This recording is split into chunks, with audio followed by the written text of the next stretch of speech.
नमस्कार, बहुत बहुत स्वागत है आपका मर्दर 24 न्यूज पर। आज अभी हम उपस्थित हैं सेक्टर 8 में। आज अभी हमने यहाँ पर देखा कि जैसे कि हमने आपको अपने पिछले एपिसोड में भी दिखाया था कि यहाँ पर पॉजिटिव वेव्स की क्लासेस लगाई जाती हैं रितु भंडारी जी के द्वारा। पिछली बार भी जैसे हमने देखा था कि यहाँ पर जितने भी लोग आए थे उनका कहना था कि इस क्लास लेने के बाद उनको काफी कुछ अच्छा महसूस होता है। ऐसा लगता है कि जैसे कि जब वो मेडिटेशन करते हैं तो उनको ऐसा लगता है कि भाई हम एक नए दुनिया के बीच में आ गए हैं और वो एक बार सब कुछ अपना भूलकर ऐसा महसूस करते हैं कि जैसे कि उनको जो जितनी भी चिंताएं थी या जितनी भी टेंशन थी उससे उनको जो है रिलैक्स मिला है। तो आज जो जिन लोगों ने आज यहाँ पर पॉजिटिव वेव्स की क्लास ली है, आप हम उनसे जानेंगे कि ये जो क्लास है इसको लेने के बाद किस प्रकार का लाभ उनको महसूस होता है। नमस्कार। नमस्कार मोनिया जी, आपने पिछली बार भी यहाँ पर क्लास ली थी पॉजिटिव वेव्स की और इस बार लिया, आपको क्या फर्क लगा? काफी मतलब प्रॉब्लम्स ऐसे लगती हैं जैसे बॉडी में से निकल रही हैं। जैसे हमने इनसे क्लास ली तो अंदर पॉजिटिव वाइब्स पैदा होती हैं। जैसे दिमाग पे कोई टेंशन होती है तो वो दूर होती है। काफी लोगों को भी यहाँ से रिलीफ मिल रहा है। जैसे कि आपको लगता है कि जैसे भी आपने कहा कि जो काफी सारी ऐसी टेंशन है जो कि दिमाग से निकल जाती है, ऐसा लगता है कि जैसे कि मतलब एक आदमी बड़ा रिलैक्स महसूस करता है। तो जैसे कि आपने देखा कि आज का जो युग है इसके बीच में बहुत सारे लोग डिप्रेशन में जा रहे हैं, तो जो ये क्लासेस लेते हैं क्या जो डिप्रेशन में लोग जा रहे हैं उनको भी कोई लाभ होता है? हाँ जी, मेन तो इसमें डिप्रेशन में ज्यादा लाभ होता है। जैसे जिनके दिमाग की कोई प्रॉब्लम है या कोई सोचता ज्यादा है या टेंशन में है, तो ये जब हम आगे यहाँ करते हैं तो हमें ऐसा रिलीफ महसूस होता है कि हल्कापन लगता है बॉडी में। सब कुछ हम भूल जाते हैं यहाँ आके कि हमें कोई टेंशन भी है ऐसे। तो जैसे कि अभी आप कहते हैं कि सब कुछ भूल जाते हैं, कि आपको कोई ऐसी समस्या है जिससे कि आपको लगता है उससे लाभ हो रहा हो? हाँ, जैसे कोई दिमागी टेंशन आती रहती है। जैसे हमारे बच्चे भी बाहर हैं, कभी कोई प्रॉब्लम आ जाए बच्चों को कुछ है तो टेंशन होती है दिमाग पे। तो अब ये है कि जब यहाँ आती हूँ, मैं करती हूँ, तो मुझे काफी रिलीफ महसूस होता है। और रितु आंटी का थैंक यू करती हूँ जो इन्होंने बड़ा हमारा साथ दिया इस मामले में। रितु जी, ये जो आप क्लासेस लगाती हैं यहाँ पर पॉजिटिव वेव्स की, और हमने देखा कि जो यहाँ पर लोग आते हैं उनको काफी हद तक लाभ मिलता है, काफी हद तक जो है वो अपने आप को जो है रिलैक्स महसूस करते हैं। सबसे पहले तो मैं ये जानना चाहूंगा कि आपके मन में ये आइडिया कैसे आया कि इस प्रकार की क्लासेस लगानी चाहिए? ओम साई राम, जय गुरु जी। मैंने ऐसे कुछ नहीं सोचा था कि मतलब मेरे को ये करना चाहिए, मतलब अपने आप ही दिमाग से होता था। जैसे मैं लोगों को देखती थी बहुत परेशान है, काफी नेगेटिव है लोग, डिप्रेशन में है, किसी को ब्रेन ट्यूमर है, किसी को कैंसर है।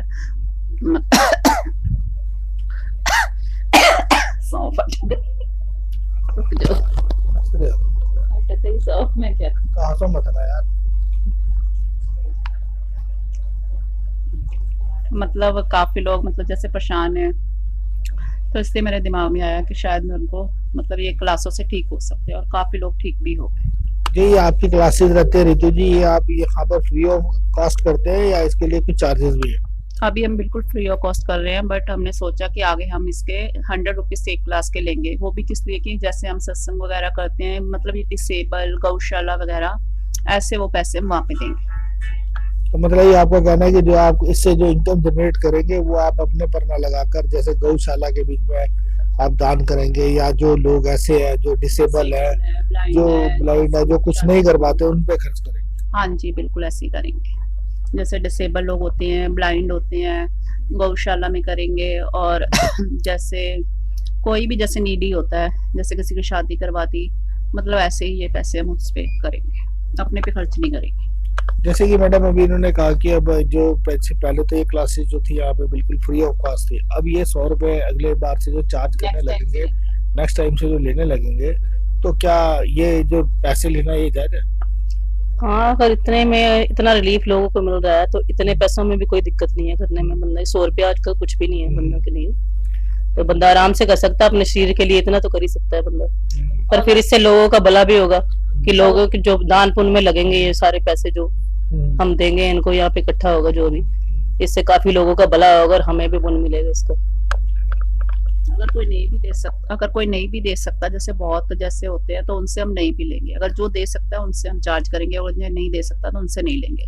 जैसे कई लोग हैं वो बिल्कुल नहीं निकाल सकते, उनके पास 50 रुपए भी नहीं होते, तो उनसे हम नहीं लेंगे। और कुछ भी लेकर नहीं जाएंगे।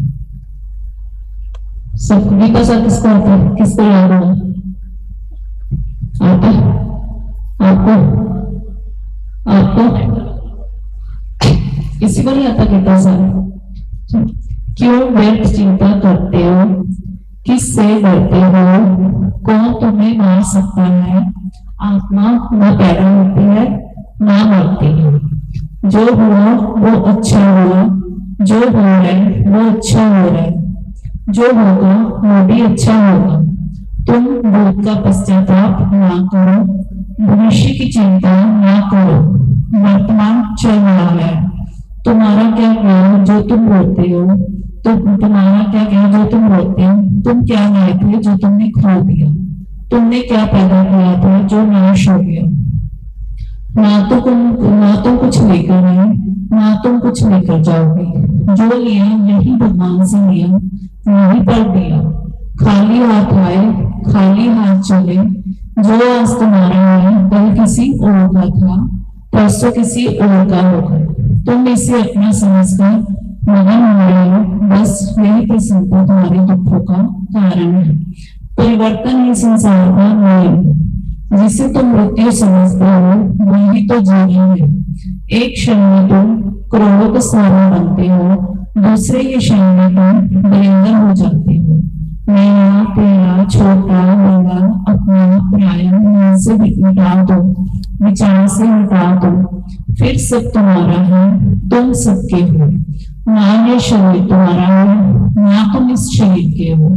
ये अग्नि जल वायु पृथ्वी आकाश से बना है और इसी में मिल जाएगा, परंतु आत्मा सीधी है। जो कुछ भी तू करता है उससे भगवान के अर्पण कर। ऐसा करने से तो सदा जीवन मुक्ति का आनंद अनुभव करेगा। ये सच्चाई है, जिंदगी का सच यही है कि हम कभी कुछ लेकर नहीं आए थे। जब हम आए थे खाली हाथ आए थे, और जब हम जाएंगे खाली हाथ ही जाएंगे। ये जो हमारा वंश है, हमारे से पहले जैसे हमारे शादी के बाद सास ससुर, फिर उनके सास ससुर, ऐसे ही चलता है। हमारे बच्चे, फिर उनके बच्चे, उनके बच्चे। ये जिंदगी की रीत है कि जो आया है उससे जाना ही है, चाहे हंस के जाओ चाहे रो के जाओ। इसलिए जो भी कर रहे हैं वो हंस के ही निभाओ, किसी को दुख मत दो, किसी का बददुआ मत दो। जितना हो सकता है अच्छे कर्म करो। जब तक हमें समझ नहीं थी हम गलत करते थे लोगों के साथ, आज हमें ज्ञान हो चुका है कि इसका फल नहीं मिलेगा, इसका फल ये मिलेगा। इसलिए कभी किसी के साथ चाहकर भी गलत मत करो। कोई गलत भी करता है तो उसका हाथ जोड़ के शुक्राना करो, क्योंकि वो हमारे कर्म कटवा रहे हैं।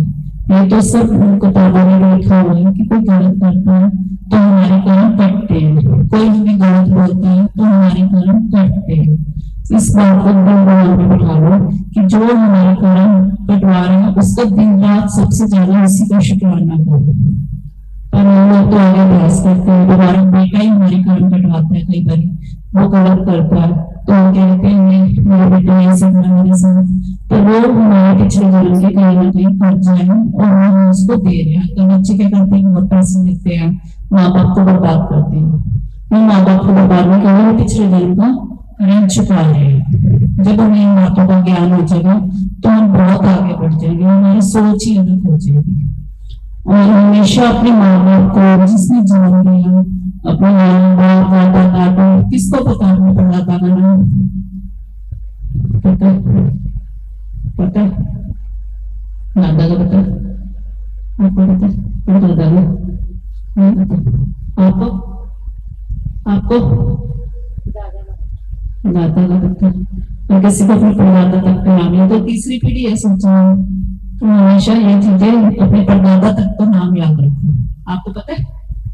मेरे पापा तो 10 तक पढ़ जाता है, तो वो देखो ना, उन्होंने लिख के भी रखा है, लिख के भी रखा है कि हम लोग को। ये बहुत कम लोग याद रखते हैं।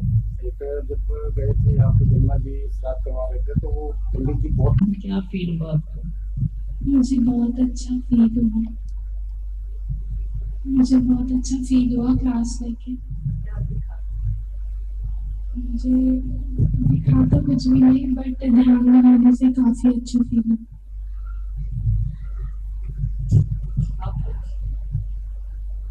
आपको कुछ दिखा? नहीं दिखा तो मुझे भी कुछ नहीं, लेकिन ध्यान लगाने से बहुत शांति मिलती है, बहुत अच्छा लगता है।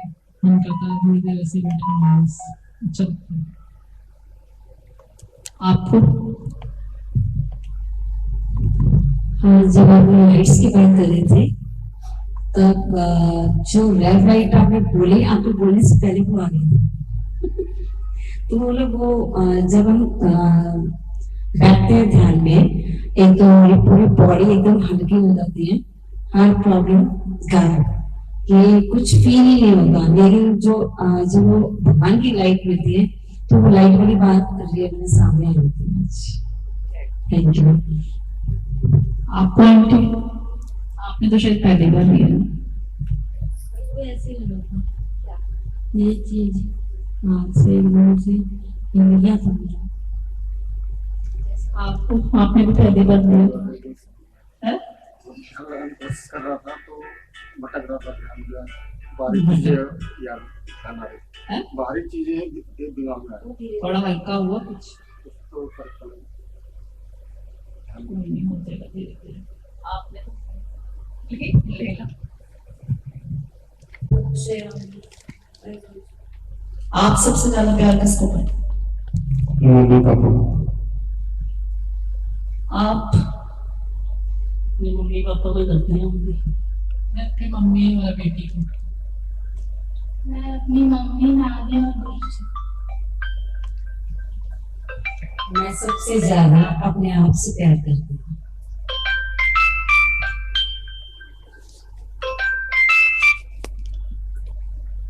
आप? खुद से।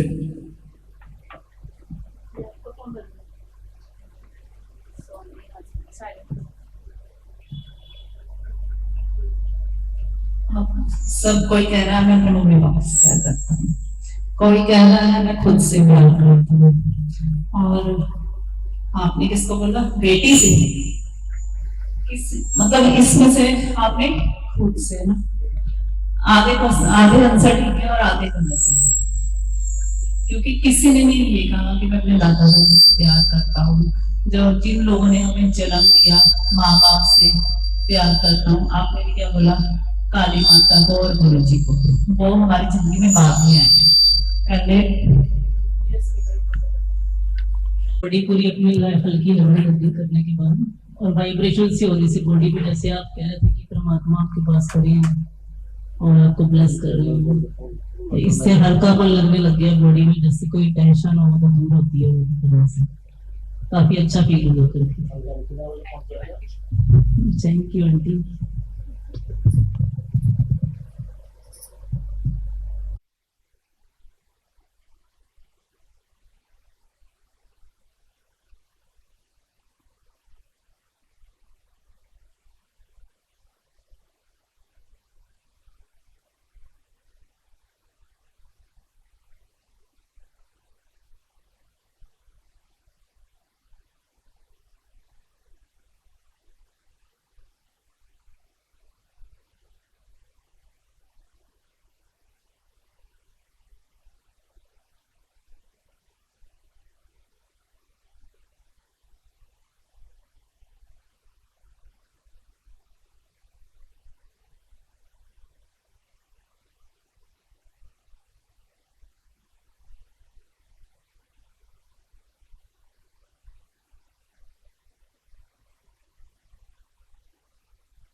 नमस्कार, आपका शुभ नाम? मेरा नाम सुमन है।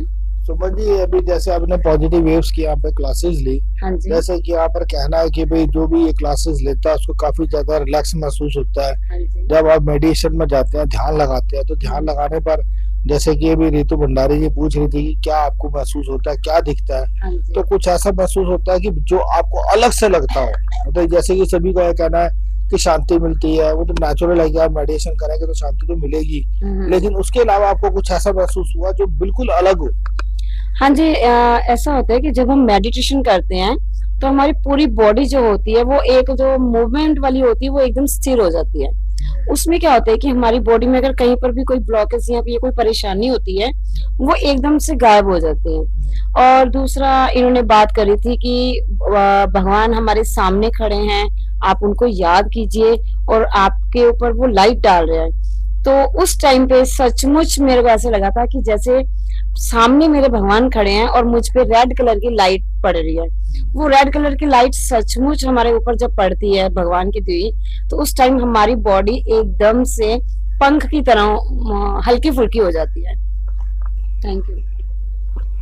गुड़िया, जैसे ही आपने क्लासेस लिया, आप सबसे छोटे बच्चे हैं, जैसे कि आजकल की जो जनरेशन है वो इन चीजों से बहुत दूर है। अगर हम बात करें तो वो जाना नहीं चाहती, ना वो मंदिर जाना चाहती है, ना इस प्रकार की जैसे पॉजिटिव वेव्स की क्लासेस लेना चाहते हैं। मैक्सिमम लोग जो है, जो जितने भी यंग जनरेशन के जो छोटे बच्चे हैं, वो मोबाइल में ज्यादा मस्त रहते हैं। तो सबसे पहले तो मैं ये जानना चाहूंगा कि आपके मन में ये कैसे आया कि आपको क्लासेस लेनी चाहिए? तो मैंने सोचा कि अगर मेरी मम्मी भी क्लास में जा रही है तो मैं घर पे जाके क्या करूँगी, एंड अगर मैं वहाँ पे जाके कुछ अच्छा सीखती हूँ तो उन एक दो घंटे को पूरा यूज़ करने का सोचा मैंने, फ़ोन में ना लग के, तो इसलिए बहुत अच्छा लगा। बहुत अच्छा लगा। जैसे कि आपका शुभ नाम? हेमा। हेमा जी, जैसे कि आप देखते हैं कि जो हमारी जो यंग जनरेशन है, जो युवा पीढ़ी है, वो बिल्कुल मतलब दूर है हमारे संस्कारों से। उनको ये पता ही नहीं है कि मतलब हम की सनातन धर्म क्या है या हमारी जो संस्कृति है वो क्या है। अब जैसे आप अपने बच्चों को यहाँ पर लेकर आई, आपने ये पॉजिटिव वेव्स की क्लासेस लाई, तो आपको कैसे मन में आया कि बच्चों को साथ ले जाना चाहिए? देखिए, आजकल के बच्चे सब जो है ज़्यादा से ज़्यादा मोबाइल चलाते हैं, तो इसलिए मैंने सोचा, अपनी बेटी को कहा कि चलो मेरे साथ क्लास ले लेते हैं पॉजिटिव वाइब्स की। तो वो मेरे साथ आई। तो मैं चाहती कि और बच्चे भी ऐसे आएँ, उनको पता चले कि पॉजिटिव वाइब्स की क्या क्लासेस होती हैं और इसमें क्या होता है। मेरे हिसाब से तो सब बच्चों को थोड़ा-थोड़ा क्लासेस लेनी चाहिए और ये बहुत अच्छी क्लासेस होती है, मुझे बहुत शांति मिलती है। जैसे कि आपका कहना है कि आपको क्लासेस बड़ी अच्छी लगी, तो जैसे हमारे स्कूल में पहले प्रेयर्स हुआ करती थी, तो उसके बीच में भगवान का नाम लेते थे, तो समय तो हम जो बच्चे थे काफी कुछ मतलब जो पहले 5 या 10 मिनट होते थे, उसके बीच में प्रेयर होती थी जिसमें भगवान का नाम लेते थे। लेकिन अब जैसे ये जो कल्चर है ना, लुप्त होता जा रहा है। बहुत सारे स्कूल ऐसे जिसमें असेंबली नहीं होती, प्रेयर नहीं होती, तो क्या आप संदेश देना चाहेंगे कि स्कूलों में ऐसी क्लासेस होनी चाहिए? मैं ये संदेश देना चाहूँगी कि जो प्रार्थना होती है वो सबसे पहले होनी चाहिए, क्योंकि देखिए हम अपने बच्चों से मतलब पेरेंट्स से ही सीखते हैं बच्चे, तो पेरेंट्स ही बताएंगे बच्चों को, तभी इनको पता चलेगा। तो मैं तो चाहती हूँ कि सब प्रेयर कराएं अपने स्कूल में और पॉजिटिव वाइब्स की क्लास भी दें अपने बच्चों को और उनको सिखाएं कि करें, थोड़ा टाइम निकाल के थोड़ा इस चीज़ को करें। गुड़िया, जो आपके जो साथी है, जो आपकी उम्र के जो बच्चे हैं, आपके क्लास में जो जैसे पढ़ते हैं, जो इस एज ग्रुप के हैं, आप उनको क्या संदेश देना चाहोगे? मैं उन सबको ये संदेश देना चाहूँगी कि जितना भी टाइम है, चाहे आप भले ही एक दिन में आधा घंटा भी निकाल रहे हैं, अपने लिए ध्यान रखें ताकि आपकी बॉडी और भी अच्छे से चले और आपकी जो थिंकिंग है वो और भी अच्छी हो। तो जितना हो सके अपने लिए टाइम निकाल पाए, फ़ोन पे लगने से ज़्यादा बढ़िया है कि उस टाइम को यूटिलाइज़ करें। आपको कैसा लगा? आपने क्लासेस लिया, आपने आज पहली बार आए यहाँ पर, पहली बार आपने क्लास ली, आपको कैसा महसूस? बहुत अच्छा लगा मुझे। बहुत अच्छा लगा। आपने क्या फील किया? मैंने सब कुछ फील किया, बहुत अच्छा। फिर भी क्या फील किया, क्या महसूस हुआ जब आप आंखें बंद करके बैठे थे, तो क्या लगा? मुझे लगे है जैसे मुझे गुरुजी और माताजी नजर आए हैं जैसे।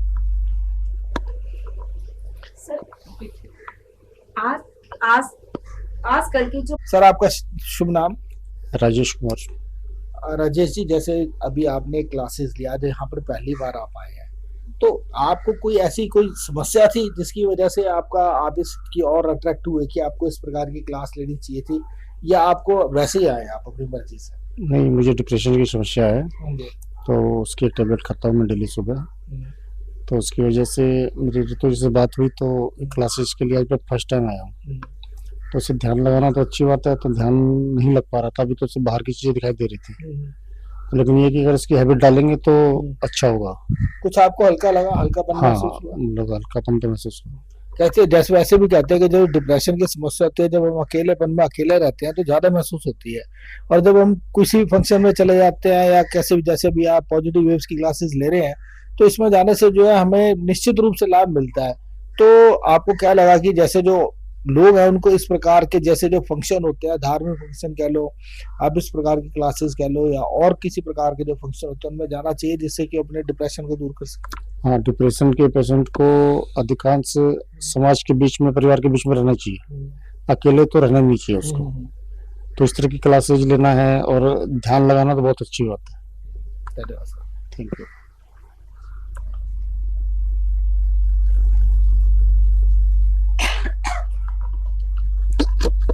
अभी रितु जी, जैसे कि मैंने यहाँ पे सबसे बात की, सबने हमें बताया कि अपने अपने एक्सपीरियंस जो है शेयर किए, और सबका यही कहना है कि जब ये क्लासेस लेते हैं तो काफी फर्क पड़ता है। जैसे भी हमें राजेश जी ने बताया कि अगर जो व्यक्ति डिप्रेशन से पीड़ित है वो अगर अकेला रहता है तो ज्यादा समस्याओं का सामना करता है, और यदि वो व्यक्ति जो है पब्लिक के बीच में रहता है, अपने आप को ज्यादा भी व्यस्त रखता है, तो उसको जो इस प्रकार की समस्याओं का जो सामना कम करना पड़ता है और इस बीमारी से उसको निजात भी मिलती है। तो इस विषय में आपका कहना है? ऐसे लोगों को बिल्कुल मतलब अकेलापन इसलिए लगता है कि वो अकेला रहना पसंद करते हैं, क्योंकि ज्यादातर मैंने देखा है डिप्रेशन वाले लोगों को अकेला रहना पसंद है करते हैं। वो ऐसे टाइम पे मतलब कुछ ना कुछ गलत कदम उठा लेते हैं। बहुत लोग देखे, मेरा खुद का भाई है, वो भी डिप्रेशन में था तो उसने भी ऐसे सुसाइड कर लिया। और ऐसे लोगों को अकेला बिल्कुल भी नहीं रहना चाहिए, ना उनके घर वालों को छोड़ना चाहिए। वो जितना हो सके बिजी रहें अपने आप को, जितना हो सके म्यूजिक सुने, मेडिटेशन करे, जो उनको अच्छा लगता है वो करे। मतलब अकेला रहना नहीं चाहिए ऐसे लोगों को। अभी हमें रितु जी ने बताया कि जैसे जो व्यक्ति डिप्रेशन के शिकार है उनको खास तौर पर अकेला नहीं रहना चाहिए, उनके परिवार को भी चाहिए कि ऐसे व्यक्ति को अकेला ना छोड़े, उनको बिजी रखे, उनको जो सोशल एक्टिविटी जो होती है उनके बीच में उनको भाग कर दिलवाएं, ताकि वो जो है जो अपना डिप्रेशन है उसको भूल सके और वो अपने आप को खुद को बाहर निकले। कि डिप्रेशन कोई बीमारी नहीं है, डिप्रेशन जो है हम लोग खुद अपने शरीर के बीच में क्रिएट करते हैं। यदि हम अपनी सोच को बदल ले तो डिप्रेशन कुछ भी नहीं है। डिप्रेशन किसी प्रकार की ऐसी बीमारी नहीं, कोई इसकी मेडिसिन नहीं है। इसको सिर्फ आप जो है अपने आप को खुद को बिजी रखकर आप डिप्रेशन से बाहर निकल सकते हैं। अपने सहयोगी कैमरामैन बिमल चौहान के साथ हरिंदर कौशल, दिल्ली। रोहिणी।